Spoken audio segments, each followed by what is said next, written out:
Good afternoon, hello, and welcome to the Omni Coalition News Show, aka TOCNS. I haven't said those words in quite some time.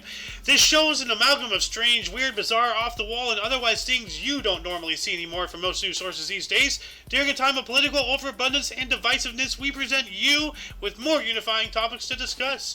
For links to those articles, the music done by Carrera, and anything else potentially interesting, check the underbar in the description below. Anyway, I am Aoxander. I'm MTM. I'm Noah. Yep. And you, viewer, of course, are you. Today is Tears' Day, aka Tuesday, March 14th, 2023. So, does anybody want to get into this first article here? Yes, this is not exists, and they snuck into UN. pretty interesting stuff here. Yeah. The non-existent country that snuck into two United Nations meetings this past year. The United States of Kalyasa, a non-existent country created by a controversial Indian guru, somehow managed to sneak into two United Nations meetings this year. Founded by Indian fugitive and self-proclaimed godman Nithyananda Parmesan, the United States of Kalyasa... I'm not going to try to pronounce that. Claimed to be the first sovereign state for Hindus. However, you'll have a tough time trying to locate it on any map, not because of its size, but because no one knows where it actually is. In 2019, when Nithyananda announced the formation of Kailasa as a state, he claimed to have bought an island off the coast of Ecuador as its headquarters, but the government of the South American country denied any acknowledgement or any knowledge of the transaction. The controversial guru hasn't made any public appearances in the past 4 years, but the fictional nation's ambition has grown, and this year its representatives have attended two United Nations meetings. That's pretty scary. Do you want to read this next one? Paragraph? Yeah. Nityananda Paramshivam, known as Supreme Pontiff of Hinduism, by his followers, has a rather complicated past. A female disciple had accused him of rape in 2010, but he was only briefly arrested and then released on bail. He was later accused of kidnapping and confining children at his ashram in Gujarat, India. But days before he was due to show up in court, Nityananda disappeared and has been on the run ever since. Wow, Even though the so-called God-man hasn't made any public appearances in the recent years, videos of his sermons are regularly released on his many social media channels, and his followers have been pushing the idea of Kalyasa as the state of 2 billion Hindus really hard. It is proclaimed that the United States of Kalyasa is a country of, or for Hindus who are victims of persecution, just like its founder. Wow. Well, the allegations of the struggle snuggle, like that's eyebrow raising. Like, what's really concerning is that despite all of this, which is like, it should be laughable, they still got into the UN twice. Like, that really makes me question, the integrity of the, UN, if it's that easy to get in there. So, there's a term for these people in Buddhism. Actually, we call them false sages. It's people who want to use religion as a means to collude with government. It's kind of what this is right now. Oh, you mean like the Scientologists? Yeah, exactly. And now I'm gonna get sued. But just seemingly crazy on the run behavior. Yeah. And for further reading on this article, please, audience, refer to the underbar of the description. It has links to this and all articles that we cover. There's actually a link to the guy's YouTube channel. He has a at YouTube the bottom channel? too, yeah. Oh my God. People re-upload his stuff. Wow. Apparently his sermons are very much enjoyed. I will live for like 200 years. Oh my goodness. When countries get YouTube channels and Facebook accounts and Twitter profiles and all that stuff, it seems so silly. But that's we're seeing a major shift in how society orchestrates itself on all fronts, and we just seem to be caught up in all we don't take countries for granted and stuff if they're going on about stuff on Twitter, right? It seems like grade school stuff, but it's happening. You know, like so like for a country to have its own YouTube channel, that's kind of interesting. So anyway, let's move on up here. We got more from Oddity Central. Company reinvented basketball with airless see-through prototype. This is interesting. Sports equipment giant Wilson recently unveiled a 3D printed basketball prototype that does not need to be inflated and features a see-through lattice design.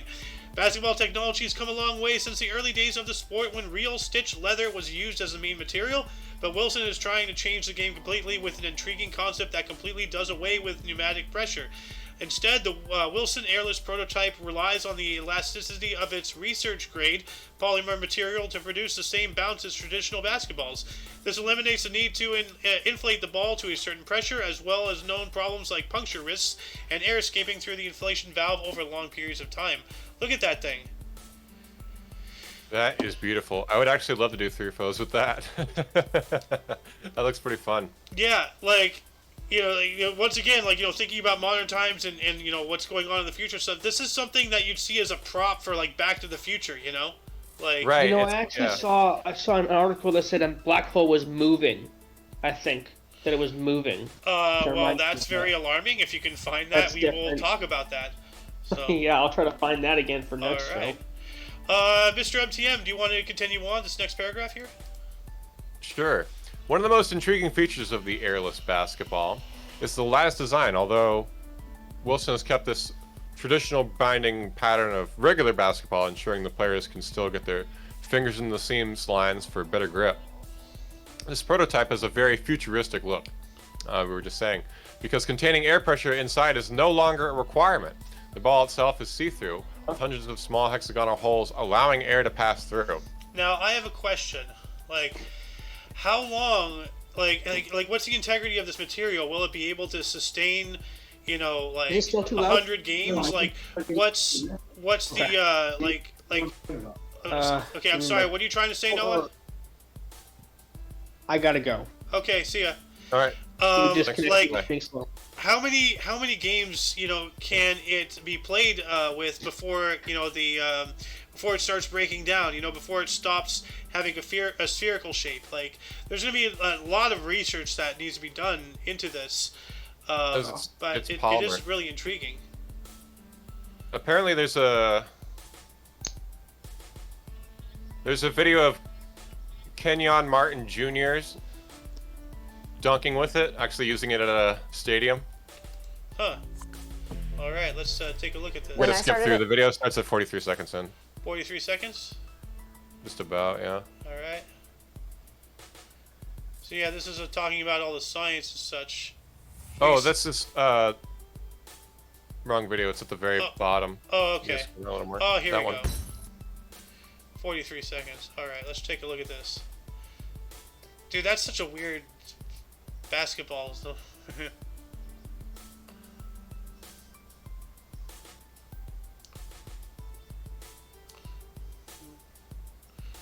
And didn't get it in. He didn't. Yeah, they have to yeah. Oh, wow.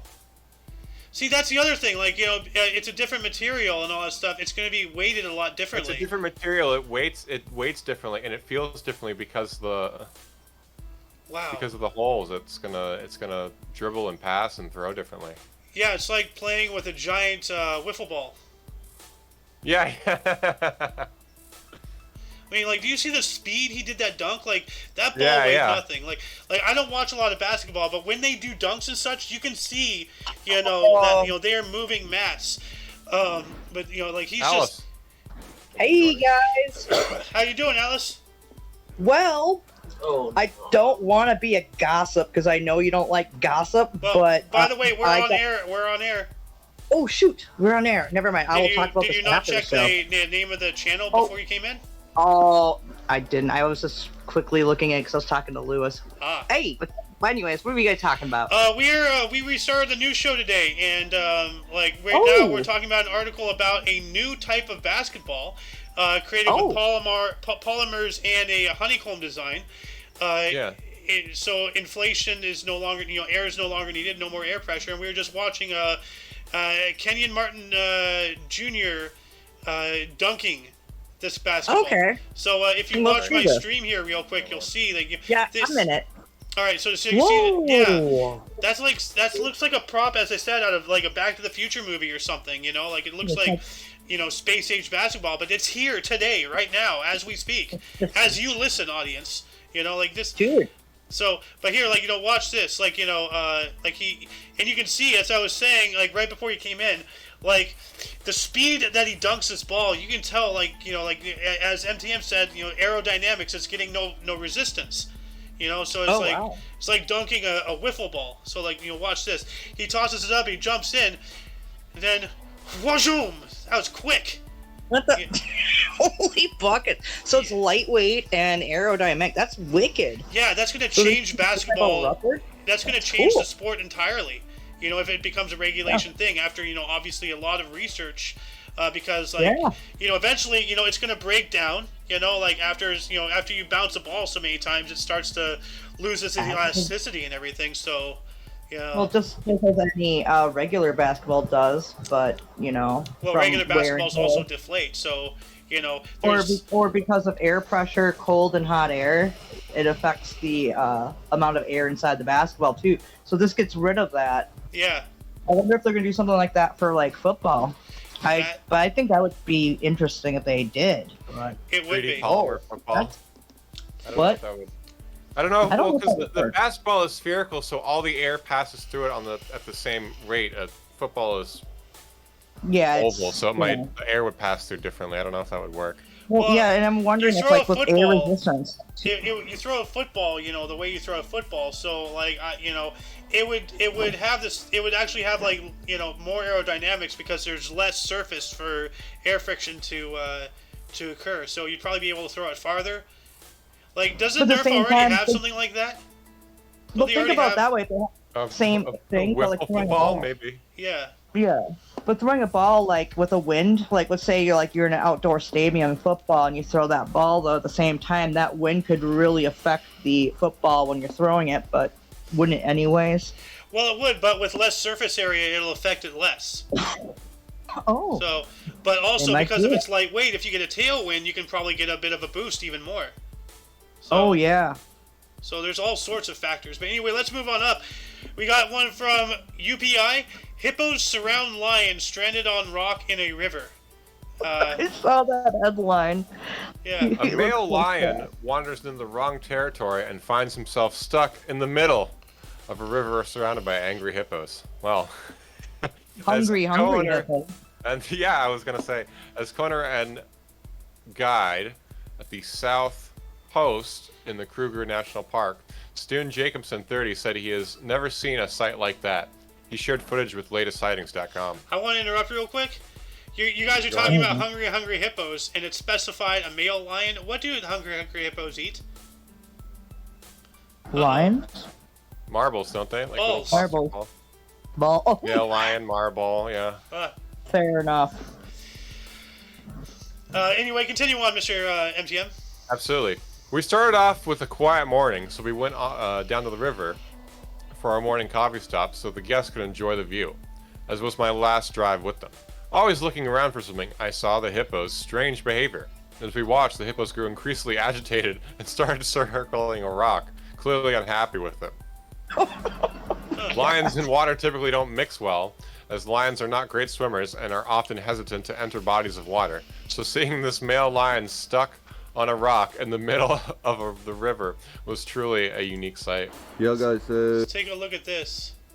Yeah, holy bucket. So yeah, I can see you can't really tell that there's a lion on there until you really look, because, natural camouflage. It just looks like the rocks. Yeah. He looks really sad and defeated. Life, yeah. Well, first off, they don't like being in water, and he's surrounded by water, number one. Number two, there's a bunch of angry hippos surrounding him. He's probably going to die. Like, he's probably just right like, now, that's it. They're not even circling. Well, I see one. Are those all those little masses there? Those are other footbills. Like, so they're all on one side. Oh, I see one in the background too, like in the middle, like further back in the river. Oh man, he's. This is some Mufasa level, stuff here. Oh, here he comes. Long live the king. Oh God. Poor Lion's just like, I'm Oh dead. God. Oh, Oh wow. oh no. I don't know if we Oh, can show Oh wow. that. Oh my god. Swim. Go. Oh, Get out of there. Wow, he got attacked. Oh, they're not even went attacking him. after They're him. letting him Oh go. my God. Dude, they're letting him go. Yeah. Oh. I don't think they were, Alice. I don't think they were. Oh. Whoa.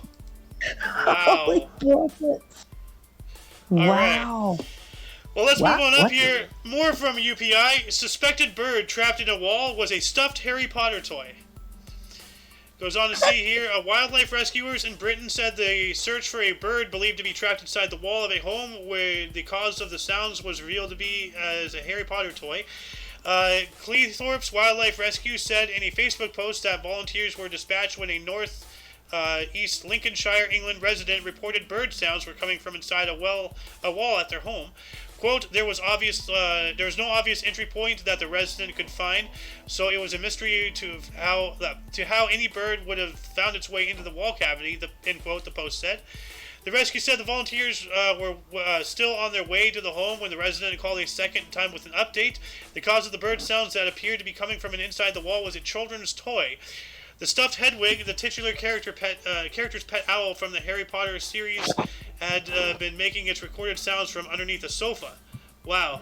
Wow. That's hilarious beyond belief to me. It's like, Huh. Some people and their children and their toys. Yeah, well, think about all the money wasted on a Yeah. false dispatch. on a false dispatch. Well, they were on their way. They actually didn't go, did they? Well, it Into still costs money. They're on their way. They spent gas. They did the prep time, the power. Fair enough. Every little bit, adds up. They didn't use any equipment or anything. They didn't tear a hole in the wall or anything like that. But there's still a cost to, yeah. But let's see here. More from UPI. Wearable waste. Sweaters made from oyster shells and plastic bottles. Well, this is interesting. Oh, that's neat.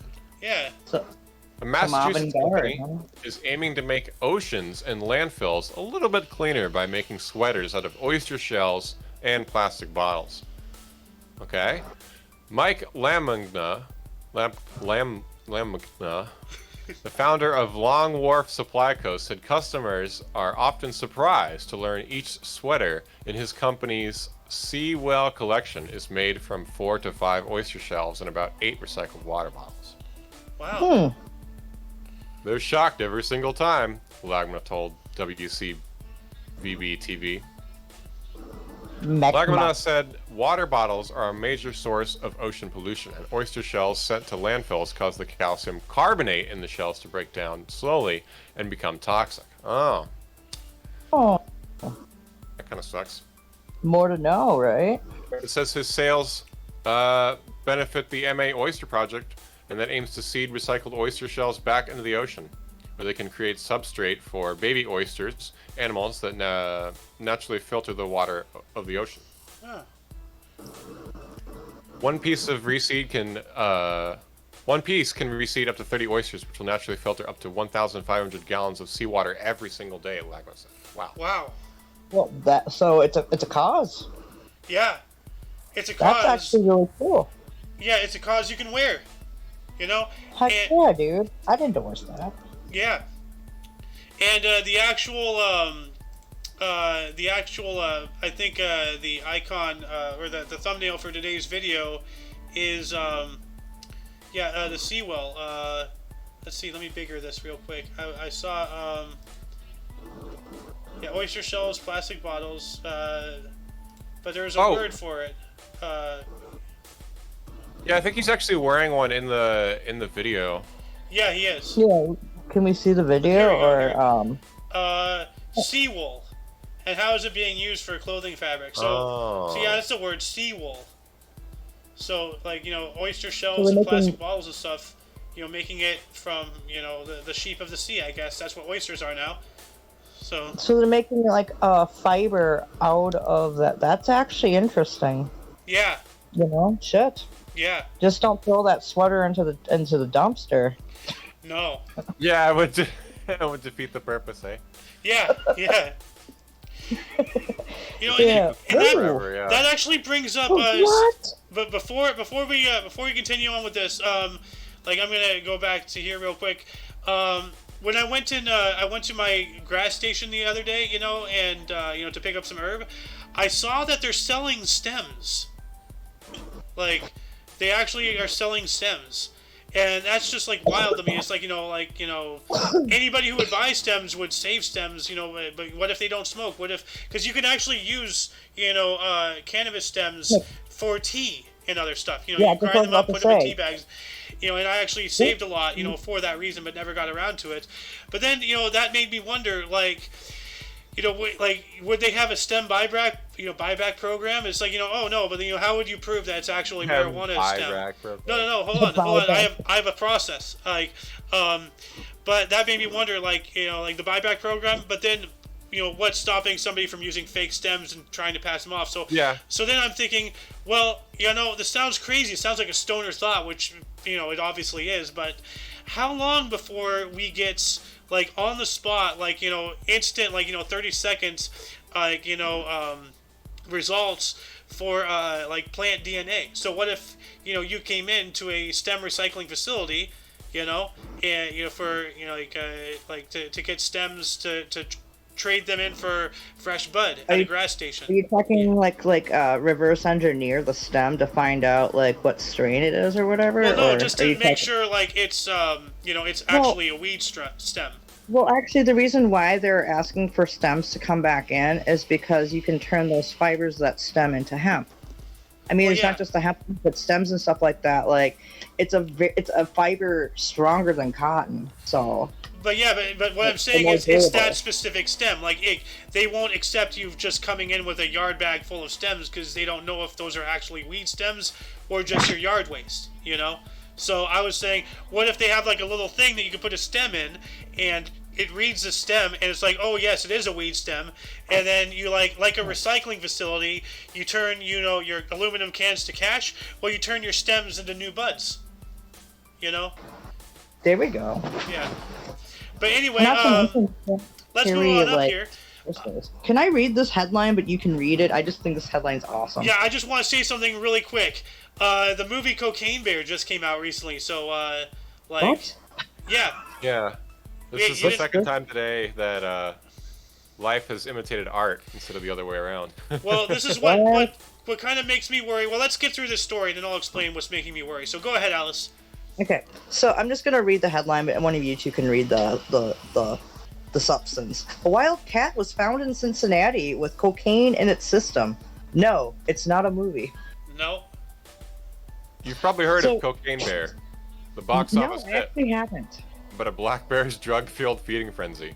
But have you heard of Cocaine Cat? The phrase started trending on Twitter on Thursday. Like the movie, it's based on a true story, and only this one is about a wild cat that is captured in Cincinnati and turned out to have cocaine in its system. But unlike the movie, the story isn't set in the 1980s. It happened earlier this year. It was only made public recently for legal reasons. Ray Anderson explains with the Cincinnati Animal Care Shelter. All right. So, Alice, to give you a little background story, now this is actually a true story. Like back in the '80s or whatever, like some cartel or some drug pusher or something, like they were moving drugs via aircraft, and like either the aircraft crashed or like they had to dump the load or something. Anyway, whatever the case, a huge like what was it, 3,000 pounds, like a brick of cocaine, like ended up in just Oh, good God. some forest, and then a bear found it, ate all of it, went crazy, and then like went on like some kind of like psycho bear themed like coke adventure, and then eventually died because its heart literally exploded in its chest. And then they recently made a movie about it because that story's been making rounds on the internet for a couple of years, and it really got a lot of notoriety. Now, what concerns me about this article is, number one, first off, it's a stray cat. So, what is somebody going Like a out there wild and cat. trying to start another story, riding the coattails of Cocaine Bear and giving cocaine to stray animals, trying to start a whole new thing, because people do stuff like that. That's really sick, but. Yeah. Well, I hope to God no one ever gives little one or chocolate bar any of that.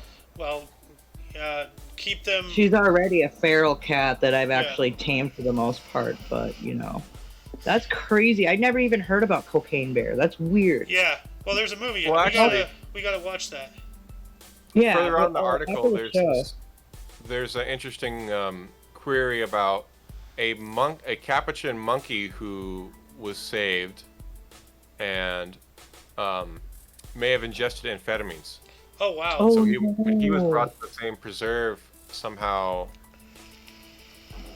I'm still taking a look over at it, but the other article goes on. Interesting to see. Well, We actually Capuchin have- monkey. We have If a. you've seen the movie Break, that's what the kind of monkey it is. It's the black with the white face monkey, right? Yeah, the capuchin. Yeah. We have a follow-up article, like in a little bit. Actually, it explains like some other stuff going on with that. Oh God. But yeah, let's move on up here. From NPR, she left her 2007 iPhone in its box for over a decade. It just sold for $63,000.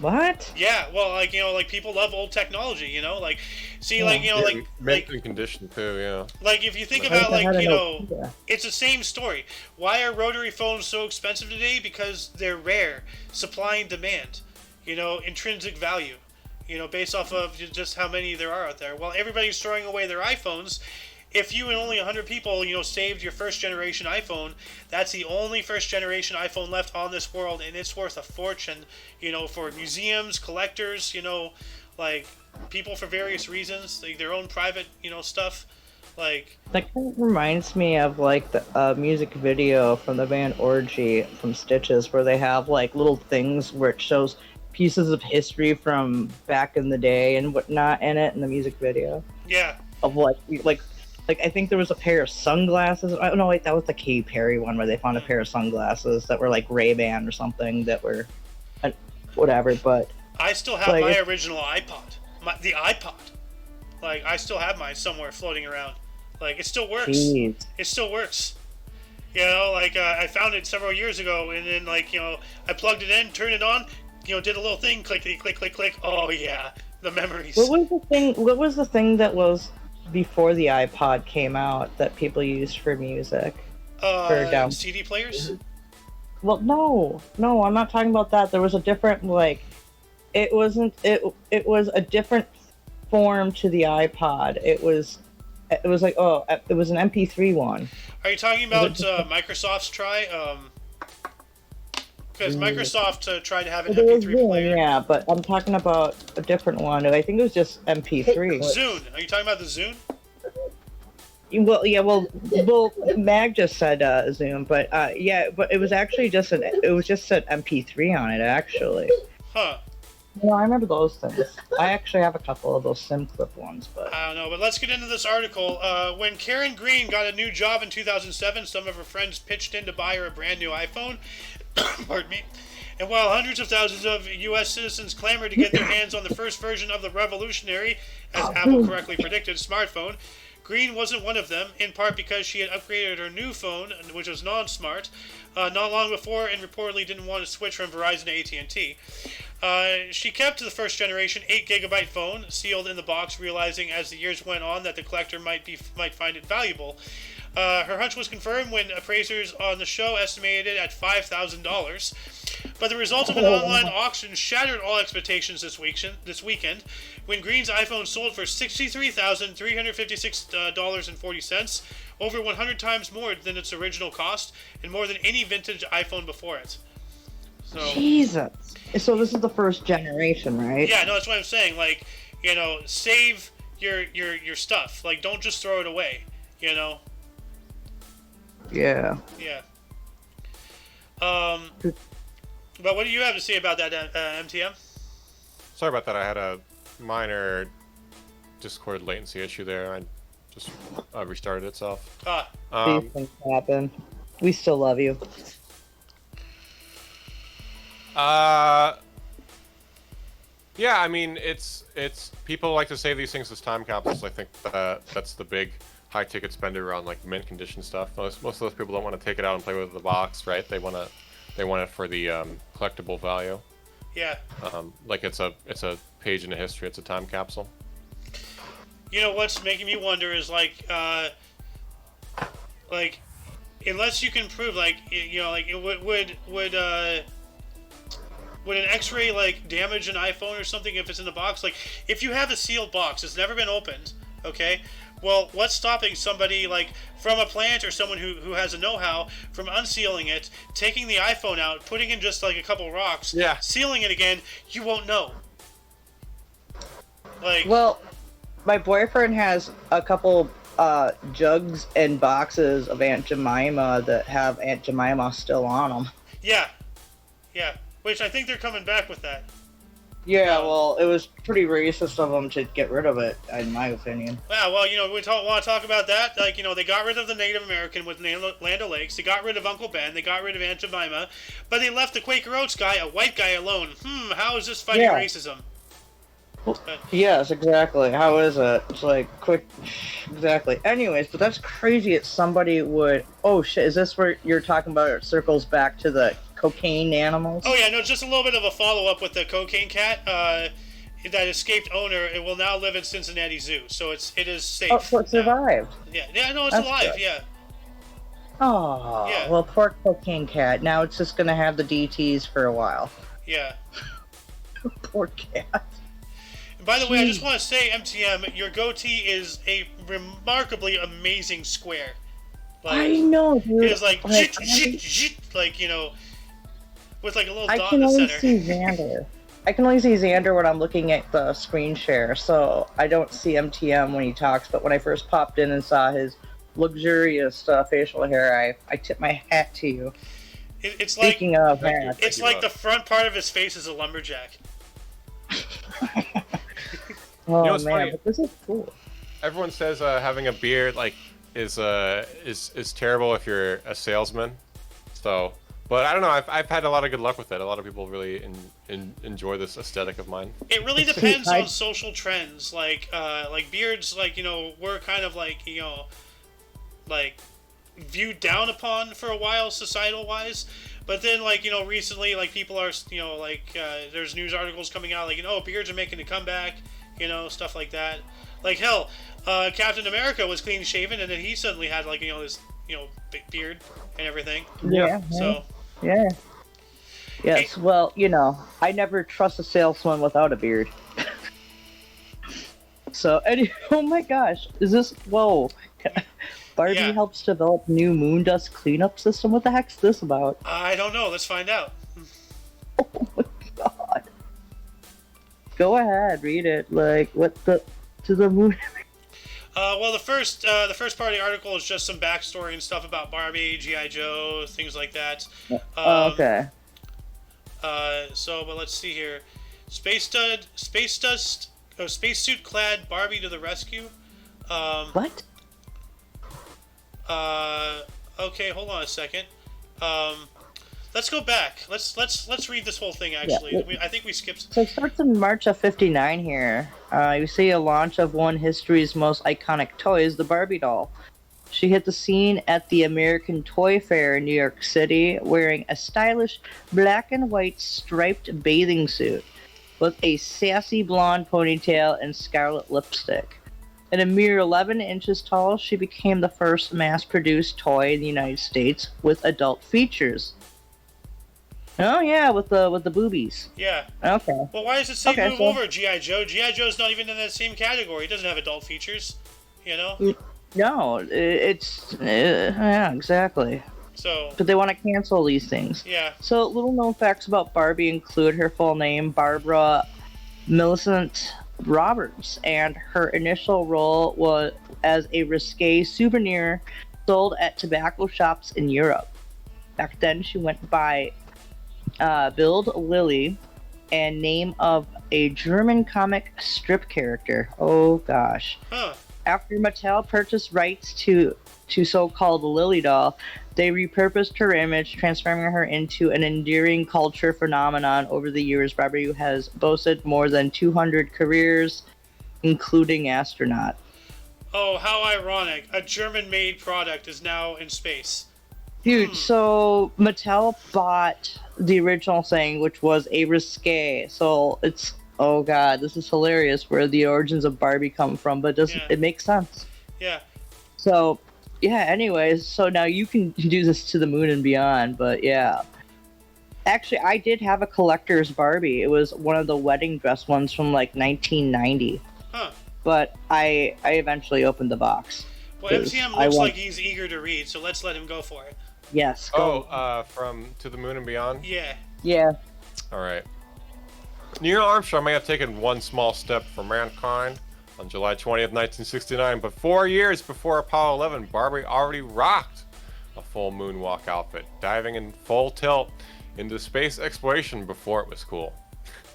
She even wore a racy bob, giving Doris Day a run for her money. Yeah. Damn. With the Doris Day haircut going on. wow. Goodness. Bro, She's not that's only wicked. not only is she a pioneer, but she's doing it in style. Dude, look at her, like her helmet's in her arm, on her hip. Like, Yeah. yeah, boy. Yeah. So, See? Women empowerment right there. she has had several other roles, but scientists actually recently announced Barbie's help in a vital space travel experiment. Donning an astronaut suit, the effervescent beauty got showered with fake moon dust, volcanic ash from Mount St. Helens eruption of 1980. And next, they blasted her with liquid nitrogen and measured the results. What? Where are you reading? I'm trying to catch up to you. There it is. Okay. Right under that, yeah, right before spacesuit-clad Barbie. Spacesuit-clad Barbie to the rescue. What did they find? Scientists happily reported that a liquid nitrogen shower removed approximately 98% of the offensive powder, aka moon dust, from her suit. Researchers substituted volcanic ash for moon dust because it's illegal to buy or sell the real substance. Why so much concern about moon dust on suits? Because it represents more than a nuisance for NASA dry cleaners. You know what? As someone who worked in the sandblasting industry, I understand where they're coming from with this. Moon dust is toxic to human cells and can lead to what's known as lunar hay fever, a condition characterized by sneezing, sore throats, and watery eyes. Not symptoms you want to deal with during interstellar travel, but the impacts of moon dust don't end there. So essentially, they figured out, just playing with toys, essentially, a really good way to decontaminate people coming off of the moon. Like, that is incredible. Test subjects. Yeah, liquid nitrogen. Yeah, for further reading, of course. I want to remind the viewers, for further reading on this and all the other articles we have and will be reporting on, please refer to the underbar, the description below. The links to all of these are down there. Say hello to liquid nitrogen. I just like how it says that. Oh. Anyway, let's move on up here. This is not something we're going to spend too much time on, I believe, because the majority is probably going to be in this video here. The truth behind William Howard Taft's bathtub. How could you bother spending time on that? You would take forever to get through it all. Oh my god. Like a deep sea exploration right there. Damn, that can be taken as fat phobic. Jesus. Oh Lord. But yeah, the tub tails.